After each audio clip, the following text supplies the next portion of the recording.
내 이름은 정재식이다. 이 이야기는 내가 29살 때 직접 겪은 일이다. 지금도 그날을 떠올리면 밤에 창문을 못 연다. 그해 가을, 나는 친구들과 캠핑을 가기로 했다.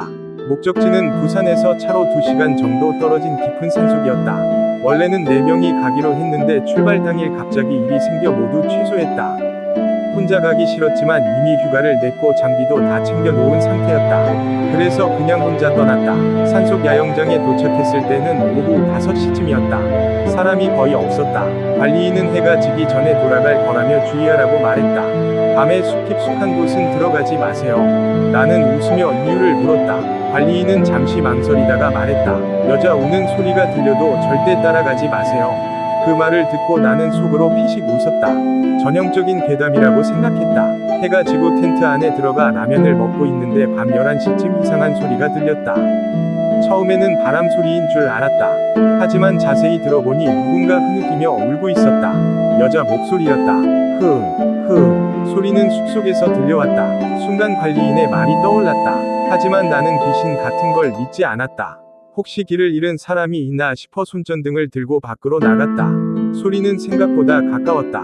나는 목소리를 따라 숲 안으로 걸어 들어갔다. 낙엽이 밟히는 소리 외에는 아무것도 들리지 않았다.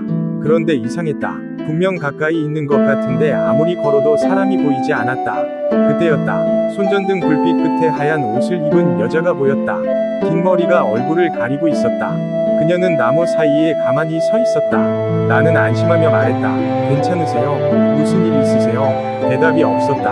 한 걸음 다가가자 그녀가 천천히 몸을 돌렸다. 그런데 이상하게도 얼굴이 보이지 않았다. 머리카락이 아니라 얼굴 자체가 검은 그림자처럼 비어 있었다. 순간 온몸에 소름이 돋았다.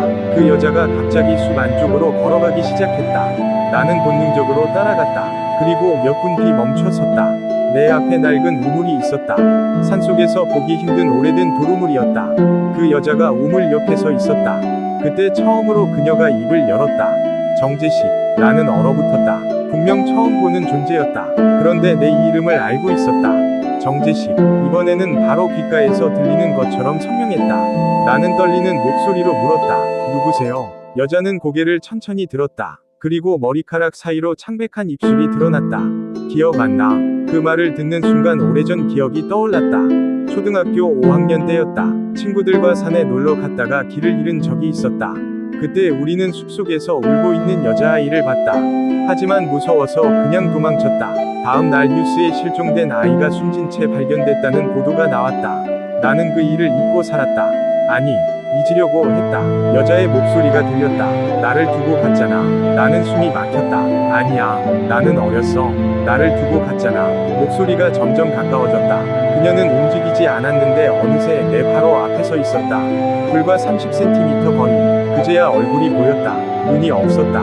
코도 없었다. 얼굴 전체가 물에 부른 살처럼 흐물흐물하게 녹아 있었다. 나는 비명을 지르며 뒤돌아 뛰었다. 얼마나 달렸는지 모른다. 숨이 터질 것 같을 때 텐트가 보였다. 급하게 안으로 들어와 지퍼를 잠갔다. 그리고 밤새 벌벌 떨며 앉아 있었다. 새벽 3시쯤 텐트 밖에서 발소리가 들렸다. 사각, 낙엽을 밟는 소리였다. 누군가 텐트 주변을 천천히 돌고 있었다. 나는 숨도 쉬지 못했다. 그러자 여자 목소리가 들렸다. 정재식. 텐트 바로 옆이었다. 정재식. 지퍼를 긁는 소리가 났다. 스르륵. 나는 눈을 감고 귀를 막았다. 그러다 깜빡 잠이 들었다. 아침 햇살이 비칠 때 눈을 떴다. 밖은 조용했다. 살아남았다는 생각에 안도하며 텐트 문을 열었다.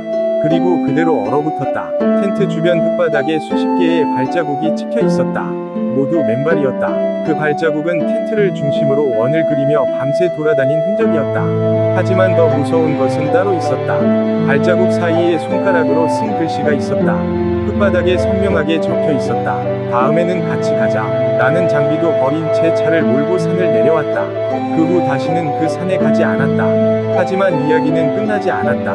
며칠 전이었다. 퇴근 후 집 현관문 앞에서 이상한 것을 발견했다. 먼지가 쌓인 바닥에 누군가 글씨를 써 놓았다. 짧은 한 문장이었다. 정재식, 기억났지? 나는 그날 이후 밤마다 창문 밖을 확인한다. 가끔 새벽 2시쯤 숲냄새가 난다. 그리고 아주 희미하게 어딘가에서 여자가 울고 있는 소리가 들린다. 마치 아직도 나를 찾고 있는 것처럼.